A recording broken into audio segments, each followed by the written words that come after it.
मन बुद्धि से प्रभु का चिंतन और पूजन और भक्ति करने लगता है एकाग्र करके, तब विषय रूपी राहु घबरा जाता है कि अब ये तो पार हो जाएगा। तब ये आकर बीच में बाधा पहुंचाना चाहता है। और एक संत ने कहा कि ये सूर्य और चंद्रमा कैसे जान गए? तो वेश बदल कर आया था, ये राहु था, वेश बदल के आया था, ये कैसे जान गए कि राक्षस है? तो उन संतों ने कहा कि उसका कारण ये था कि इसके पसीने से बदबू आ रहा था। जो रोज स्नान करे, साफ सुथरा कपड़ा पहने, इसके बाद भी उसके पसीने से बदबू आए, तो उन संतों का अनुभव था कि उसका चरित्र राक्षसी है, ये ध्यान लेना चाहिए।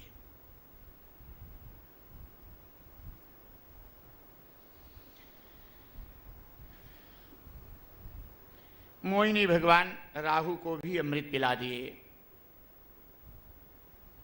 अमृत पिलाने के बाद तब ये लोग कहे प्रभु सब अनर्थ हो गया, एक तो अमर हो गया, लेकिन करें क्या?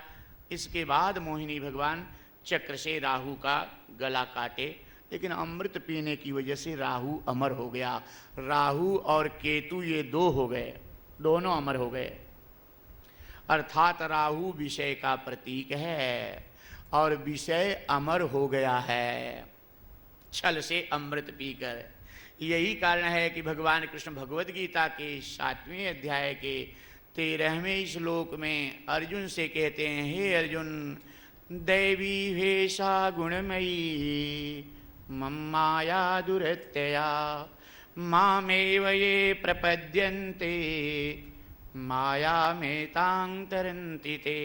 हे अर्जुन, यह दैवी वेशा गुणमयी, यह मेरी माया अति दुरत्य है। यह त्रिगुणात्मक मेरी माया अति दुरत्य, इसको पार पाना बड़ा कठिन है, इसको कोई पार नहीं पा सकता। अर्जुन उदास हो गए, प्रभु फिर क्या होगा, हम कैसे हम लोग तरेंगे? भगवान कृष्ण कहते हैं कि मामेव ये प्रपद्यन्ते माया में तांग तरन्ति ते। हे अर्जुन, जो मेरी शरण में आ जाता है, मेरा सहारा ले लेता है, मैं उसे पार कर देता हूं, माया से उसे बचा लेता हूं। एक ही साधन है।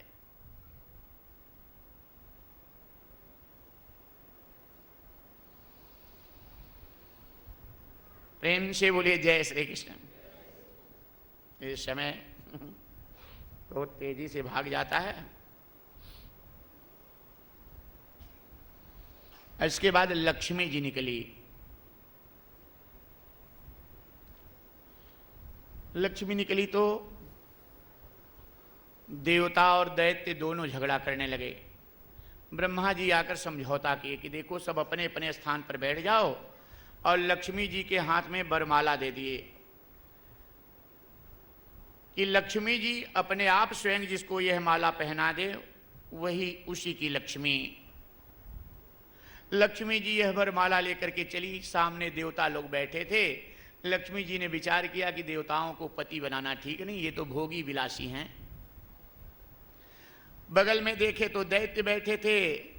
लक्ष्मी ने विचार किया कि ये भी पति होने के योग्य नहीं है, क्योंकि ये तो अमर्यादित जीवन जीते हैं, सदा मर्यादा को तोड़ने वाले, राक्षसी स्वभाव। आगे लक्ष्मी जी बढ़ी तो मार्कंडे मुनि बैठे हुए थे। लक्ष्मी जी विचार की कि ये तो संत जो हैं ये जितेंद्री भी हैं, दीर्घायु भी हैं, लेकिन आंख बंद करके बैठे हैं। इनके गले में माला पहना दूं, आंख न खोलें, मेरी तरफ न देखें तो? मार्कंडे मुनि मन ही मन विचार कहने लगे कि अरे लक्ष्मी जी, हम संत तुम्हारी तरफ जब तुम अकेले आओगी तब नहीं देखेंगे, हम संत तो तुम्हारी तरफ तब देखेंगे जब मेरे पिता नारायण के साथ में माता के रूप में रहोगी, तो तुम्हारे चरणों का दर्शन करके वंदन करेंगे। आगे लक्ष्मी जी बड़ी, भगवान शिव बैठे थे, भोलेनाथ।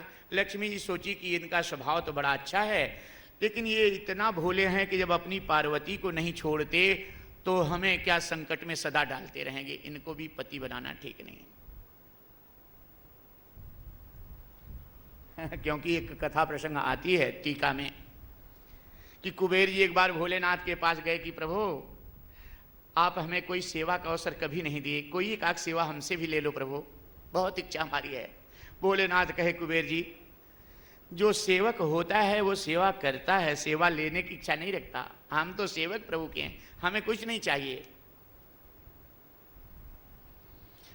पार्वती जी बीच में बोली कि देखो कुबेर जी, ये भोलेनाथ को क्या पता, लक्ष्मी जी के यहाँ जब हम जाती हैं तो कितना भव्य स्वागत, कितना अच्छा उनका महल है, और हमारे यहाँ ये लोग कभी आती तो शर्म के मारे हमारी नज़र झुक जाती है। ये भोलेनाथ गुफा में और पहाड़ पर बैठने वाले, कभी वर्षा तूफान आंधी आ जाती तो हमको संकोच लगता है, डर लगी रहती कि ये लोग आई हैं तो भगवान मौसम ठीक रखना,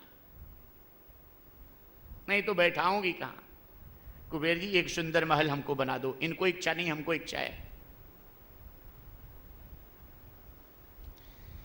अब भोलेनाथ ढूंढने लगे कि ये सुंदर महल कहाँ बने, कहाँ बने।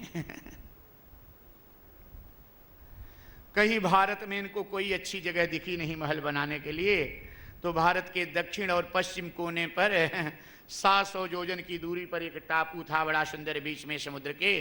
भोलेनाथ उसी का चुनाव किए कि बस यही सुंदर महल बनाओ, ये एकांत रहेगा। और बड़ा सुंदर महल बनाए कुबेर जी, सोने का चमचमाता हुआ ये महल। भोलेनाथ सोचे कितना सुंदर महल बना है, तो इसमें बिना गृह प्रवेश भूमि पूजन किए रहना ठीक नहीं है, इसका पूजन भी होना चाहिए। इसलिए भोलेनाथ विचार किए कि पूजन के लिए अच्छा पंडित किसको ढूंढूं। तो उस समय इनको ध्यान में आया कि रावण जैसा अच्छा विद्वान इस समय कोई नहीं है। रावण को पूजा करने के लिए बुलाए। इतना मन विधि विधान से रावण ने पूजा किया कि भोलेनाथ रावण के ऊपर पूजा करते ही प्रसन्न हो गए कि अरे महाराज पंडित जी, आप तो अद्भुत विद्वान हैं, बहुत खुश हूं आपके ऊपर, जो इच्छा है दक्षिणा मांग लो।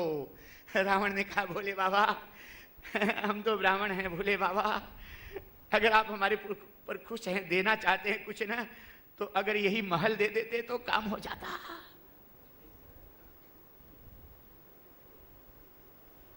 मैया पार्वती ने कहा ब्राह्मण,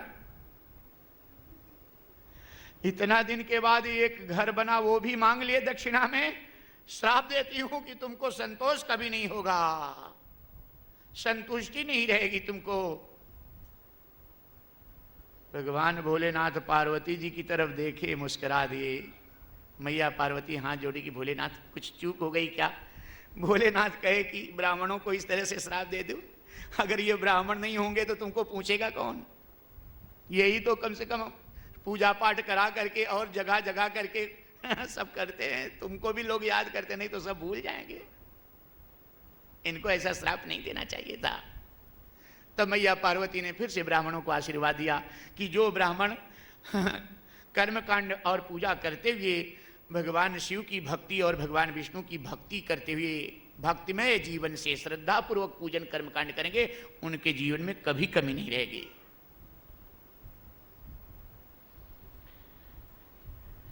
तब भोलेनाथ कहे पंडित जी और कुछ इच्छा है तो मांग लो।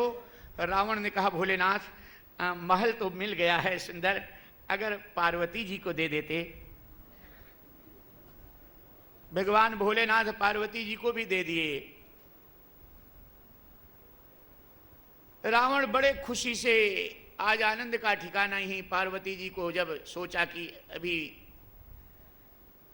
पहले ले चलेंगे अपने यहाँ, मैया पार्वती को लेकर के जा रहा था, तब मैया पार्वती ने नारायण की वंदना की कि हे प्रभु, ये भोलेनाथ हमको आज फंसा दिए हैं चक्कर में, इतना भोला स्वभाव इनका है, आप मेरी मदद कीजिए प्रभु, कृपा करके सहायता कीजिए। और भगवान नारायण, भगवान कृष्ण ग्वाल के रूप में आकर प्रकट हो गए सामने। रावण से पूछने लगे कि अरे रावण, किसको ले जा रहा है। रावण ने कहा भोलेनाथ ने हमको मैया पार्वती को दिया है, मैं अब निश्चिंत हो गया, अब इस मैया के चरणों की पूजा करता रहूंगा, और मैया मेरे पास रहेगी तो संसार की कोई शक्ति नहीं जो रावण को पराजित कर दे। मैया मिल गई हमें, शक्ति मिल गई हमें अब तो। भगवान कृष्ण कहे रावण तू मूर्ख है, भोलेनाथ मैया पार्वती को तो गुफा में असली पार्वती जो है उनको रखे हैं, ये तो पार्वती की दासी है। पार्वती जी के शरीर से सुगंध निकलती रहती है। इनके शरीर से है क्या? और मैया पार्वती तुरंत मौका पाकर के शरीर से दुर्गंध निकाल दी और रावण भ्रमित होकर वहीं उतार दिया। जहां उतार दिया रावण, वहीं द्वैपायनी देवी की स्थापना हो गई। प्रेम से बोलिए द्वैपायनी मैया की, द्वैपायनी मैया की। तो लक्ष्मी जी विचार करने लगी कि भोलेनाथ को पति बनाना तो ठीक है, लेकिन इनका स्वभाव बड़ा भोला है। जब पार्वती जी को संकट में डाल देते तो हमको कितना दिन ये ठीक से रखेंगे। इसलिए आगे बढ़ गई। आगे बढ़ी तो भगवान विष्णु बैठे हुए थे। लक्ष्मी जी देख करके भगवान विष्णु को अपना वर, अपना पति चुन ली मन ही मन की। हाँ, इनका स्वभाव भी मधुर है और हृदय भी इनका कोमल है, ये पति के योग्य हैं। और लक्ष्मी जी भगवान विष्णु के गले में जयमाल डाल दी, वरमाला डाल दी। भगवान विष्णु अपनी आंखें नीचे झुका कर बैठे थे, लेकिन जब गले में वरमाला पड़ी तो भगवान विष्णु सामने भी देखे और अगल बगल में भी देखे। इस कथा से आपको सीख लेनी चाहिए कि अगर लक्ष्मी की कृपा आपके घर में हो जाए तो सामने भी देखो और अगल बगल भी देखो कि कहीं मेरे पड़ोस में, कहीं मेरे मोहल्ले में, कहीं मेरे गांव में आज रोटी के बिना, भूख के बिना, खाए बिना कोई गरीब सो तो नहीं गया है। ये भी देखो। और ये पास पड़ोस में थोड़ा देखो, लक्ष्मी आ जाए तो कि किसी की बेटी का ब्याह तो नहीं रुक रहा है, उसका धर्म की कहीं संकट में तो नहीं है, किसी के परिवार के लोग कहीं धन के अभाव में दवा नहीं करा पाने की वजह से दुखी तो नहीं है कि अपने पति, अपने पुत्र की, मैं अपने परिवार की मैं दवा नहीं करा पाया इसलिए मर गया। कोई अपनी लज्जा को बचाने के लिए वस्त्र से अपने तन को ढाकने के लिए उसके पास वस्त्र तो नहीं है, ऐसा तो नहीं कोई दिक्कत में है। अगल बगल भी देखना चाहिए अगर लक्ष्मी की कृपा हो तो।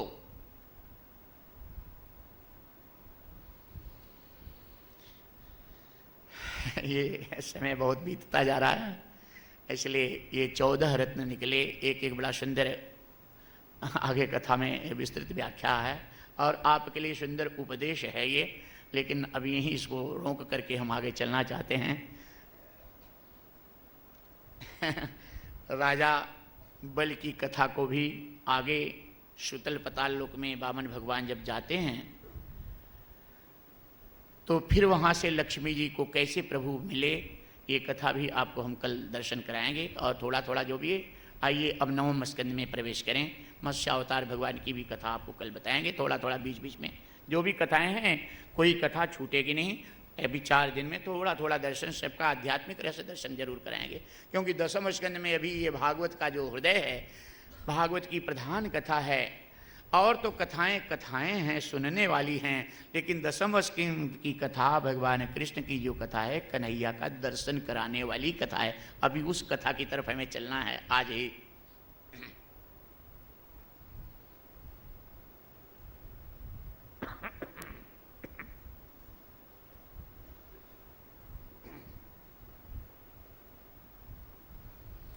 आइए, भगवान राम के जन्म की तो कथा भागवत में नहीं है, लेकिन अवतार की कथा है।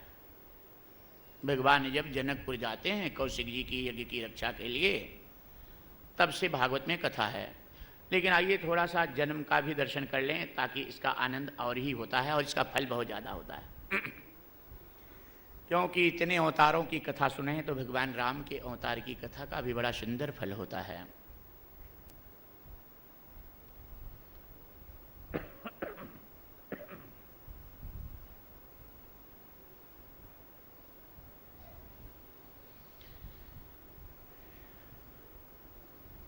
प्रबल प्रेम के पाले पड़ के प्रभु को नियम बदलते देखा, अपना मान टले टल जाए पर भक्त का मान न टलते देखा। आदि नारायण निरंजन निराकार परम ब्रह्म परमात्मा, जिसके संकल्प मात्र से सृष्टि की रचना होती है, आज वही कौशल्या के सामने, अपने भक्त के सामने इनके भक्ति और प्रेम के वशीभूत होकर के भगवान का निर्माण, भगवान की रचना आज भक्त कर रहा है। चैत्र मास की शुक्ल पक्ष की नवमी, दोपहर का समय, शीतल मंद सुगंध वायु, सब में आनंद उत्साह। राजा दशरथ के राजमहल में कौशल्या के कक्ष में, कौशल्या के सामने आदि नारायण भगवान का अवतार होता है, प्राकट्य होता है। देखिए, जो जन्म लेता है गर्भ से उसको जीव कहते हैं, और जो प्रकट होता है निज इच्छा निर्मित तन माया गुण गोपार, वो ब्रह्म है। माया के अधीन जो है उसे जीव कहते हैं, और जिसके अधीन माया है उसे ब्रह्म कहते हैं। जिसके इशारे पर माया काम करती है वो परम ब्रह्म परमात्मा। कौशल्या माता को भ्रांति मात्र कराए थे। आइए देखें, रामायण में स्पष्ट लिखा गया है, आपको ये सबको याद होगा।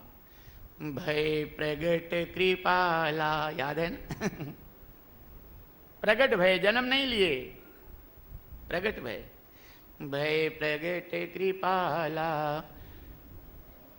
दीन दयाला कौशल्या हितकारी हर्षित महतारी मुनि मनहारी अद्भुत रूप निहारी लोचन अभिरामा तनु घन श्यामा निज आयुध भुज चारी भूषण वनमाला नयन विशाला शोभा सिंधु खरारी कह दुई कर जोरी स्तुति तोरी कहीं विधि करऊं अनंता माया गुण ज्ञाना तीत अमाना वेद पुराण भनंता भय प्रगट कृपाला। भगवान प्रकट हुए कौशल्या के कक्ष में, कौशल्या माँ के सामने अद्भुत रूप में प्रकट हुए। अद्भुत रूप भगवान का क्या था? निज आयुध भुज चारी शंख चक्र गदा पद्म धारण किए भगवान वहां प्रकट हुए। बड़ा सुंदर मनोमहारी रूप यह भगवान का था, जो मुनियों को मन को अनायास ही अपनी तरफ आकर्षित करके विश्राम और शांति और आनंद देने वाला यह रूप भगवान का प्रकट हुआ कौशल्या माँ के सामने।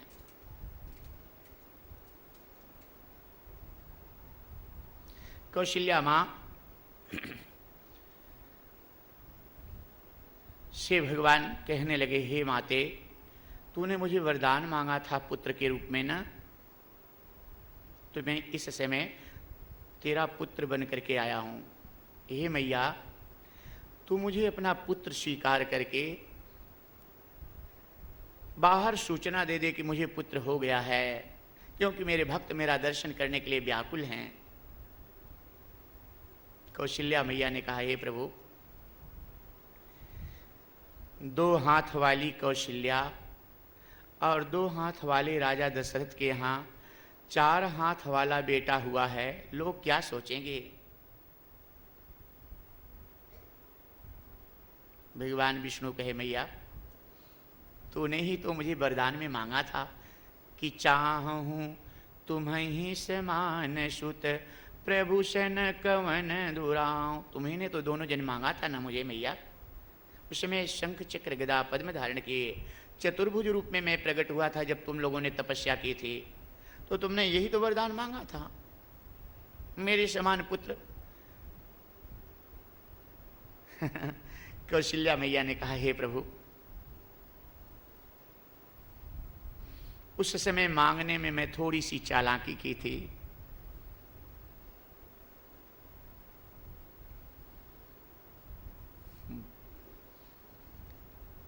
अनंत कोटि ब्रह्मांड नायक को हम साधारण एक छोटे से भक्त अपनी गोद में बैठाने के लिए पुत्र के रूप में कैसे मांगे वरदान?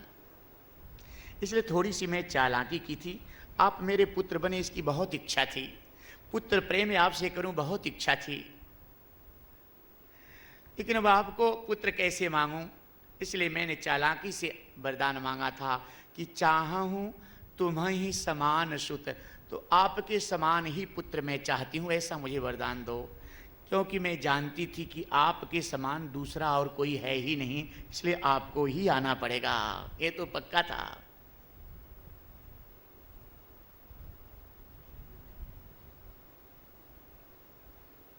भगवान विष्णु कहे, मैया क्या आदेश है?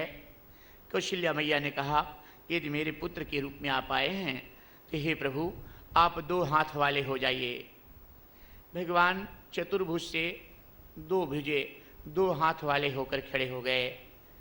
मैया आप क्या आदेश है? कौशल्या मैया ने कहा, आप मुकुट उतार दीजिए, नहीं तो अयोध्या की नारियां सब हंसी करेंगी कि इतना बड़ा बेटा मुकुट पहन करके कौशल्या रानी को कैसे हुआ। भगवान मुकुट उतार दिए। तब भगवान कहे, मैया अब तो घोषणा कर दे, पुत्र स्वीकार कर ले। कौशल्या मैया ने कहा, ना प्रभु, अभी नहीं, इतना बड़ा बेटा कपड़ा पहनकर किसी को नहीं होता। अभी अयोध्या की नारियां हंसेंगी प्रभु, कितना बड़ा बेटा कौशल्या रानी को कैसे हुआ। भगवान कहे, मैया क्या आदेश है? कौशल्या मैया ने कहा, प्रभु छोटे से हो जाओ। भगवान छोटे से होकर कौशल्या मैया के सामने खड़े हो गए। देखो, आदि नारायण प्रभु निरंजन निराकार, जिनके संकल्प से सृष्टि की रचना होती है, आज भक्त उन्हीं प्रभु की रचना कर रहा है। चतुर्भुज से 2 भुज, 2 भुज से मुकुट उतार कर फिर इसके बाद फिर छोटी बना दी।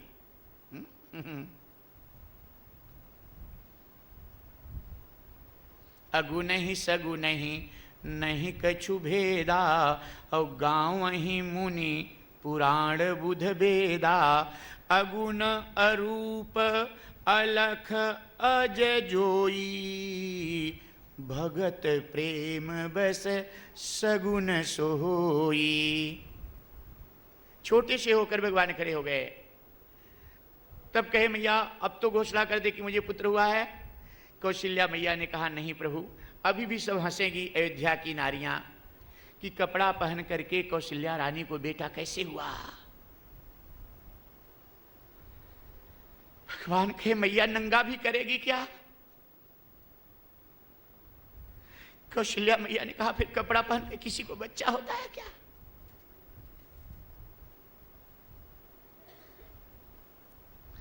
भगवान कौशल्या मैया के आगे नंगा होकर खड़े हो गए। अपना मान टले टल जाए, पर भक्त का मान न टलते देखा। प्रबल प्रेम के पाले पड़ के प्रभु को नियम बदलते देखा। कहे, मैया छोटे से बालक बन करके नंगे भगवान खड़े हो गए कौशल्या मैया के सामने। मैया अब तो तेरी सारी बातें मान लिया, अब तो पुत्र स्वीकार कर ले, अब तो घोषणा कर दे कि मुझे पुत्र हुआ है। कौशल्या मैया ने कहा, नहीं प्रभु, अभी इतना बड़ा बेटा किसी को नहीं होता कि जन्मते ही खड़ा रहे। अभी भी सब अयोध्या की स्त्रियां हंसेंगी प्रभु। भगवान कहे, मैया फिर क्या आदेश है? कौशल्या मैया ने कहा, छोटा होकर के मेरी गोद में आ जा। तब भगवान छोटा होकर के कौशल्या मैया की गोद में आ गए।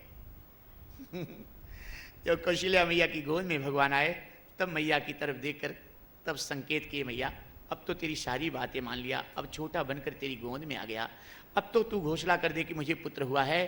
कौशल्या मैया ने कहा, नहीं प्रभु, अभी नहीं, बच्चा होता है तो रोता है। भगवान कहे, मैया रुलाएगी भी क्या? कौशल्या मैया ने कहा, फिर ठाकुर की तरह हंसते हुए किसी को बच्चा होता है क्या? रोने की आवाज सुनकर तो पड़ोसी जानते हैं कि बच्चा हो गया।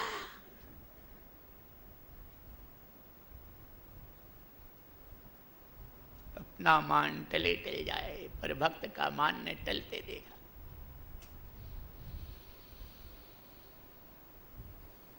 जिसकी एक छोटी सी कृपा से योगी यति तपस्वियों को, भक्तों को परमानंद की मस्ती हंसी आती है, आज वो भक्त के वश में भगवान कौशल्या महारानी की गोद में रोने लगे और रोकर थोड़ी देर फिर चुप हो गए। तब कहे मैया अब तो पुत्र मान ले, अब तो रोया भी मैं, तेरी सब बातें मान लिया, अब तो घोषणा कर दे कि मुझे पुत्र हुआ है। कौशल्या मैया ने कहा अभी नहीं, बच्चा जब जन्म लेता है तो रोकर तुरंत चुप नहीं होता, कुछ देर तक रोते रहता है।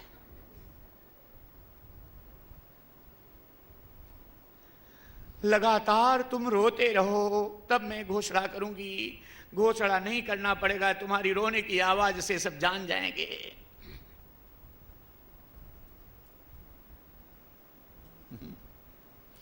सुनी बचन सुजाना, जब कौशल्या माता ने प्रभु राम से इतना कहा तो सुनी बचन सुजाना, रोदन ठाना, हुई बालक सुर भूपा, यह चरित जगावी, हरि पद पावी, तेन परई भव कूपा। श्री राम जय जय राम, श्री राम जय जय राम। कौशल्या के प्यारे राम, दशरथ राज दुलारे राम, भक्तन के रखवारे राम। श्री राम जय जय राम, श्री राम जय जय राम। जैसे ही बाहर राजा दशरथ को सूचना मिली, राम जन्म दशरथ सुनी काना, मानहु ब्रह्मानंद समाना। परम आनंद की अनुभूति, चारों तरफ जय जयकार पुष्प वर्षा होने लगी। जय हो भक्त वत्सल भगवान की जय हो। अयोध्या वासियों के आनंद का कोई ठिकाना नहीं। भगवान भोलेनाथ कागभुसुंडी जी के आश्रम में कथा सुनने गए थे इस समय, तो थोड़ा सा अपना आसन बदलने लगे बार बार। कागभुसुंडी जी पूछे कि बाबा आपका मन आज कथा में कम लग रहा है, कुछ बात है क्या? भोलेनाथ कहे हाँ गुरुदेव, मेरे प्रभु का, मेरी इष्ट का,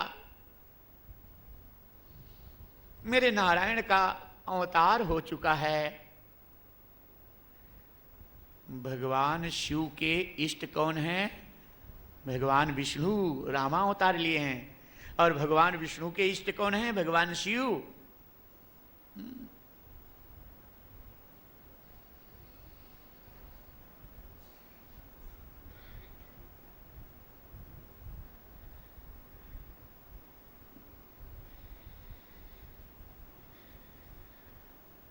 इसलिए भगवान विष्णु को यदि आप इष्ट मानते हैं तो भगवान शिव प्रसन्न होंगे कि मेरे इष्ट को भी ये पूजा करें। और भगवान शिव, लक्ष्मी, मैया पार्वती सब एक को, जिसकी पूजा सबकी पूजा, सब में आप भाव रखें, एक ही नारायण।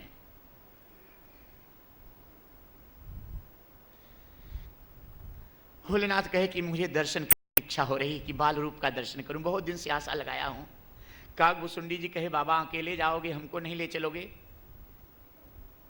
भोलेनाथ कहे आप यहाँ गुरु बन करके कथा कह रहे हो, वहाँ चलोगे तो चेला बनना पड़ेगा, मंजूर है?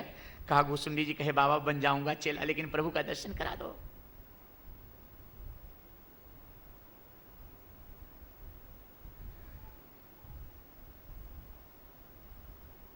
भगवान शिव वृद्ध ज्योतिषी का रूप धारण करते हैं और कागभुसुंडी जी बाल ब्राह्मण का रूप धारण करते हैं, बटु ब्राह्मण का रूप धारण करते हैं, गुरु और शिष्य बनकर अयोध्या में आते।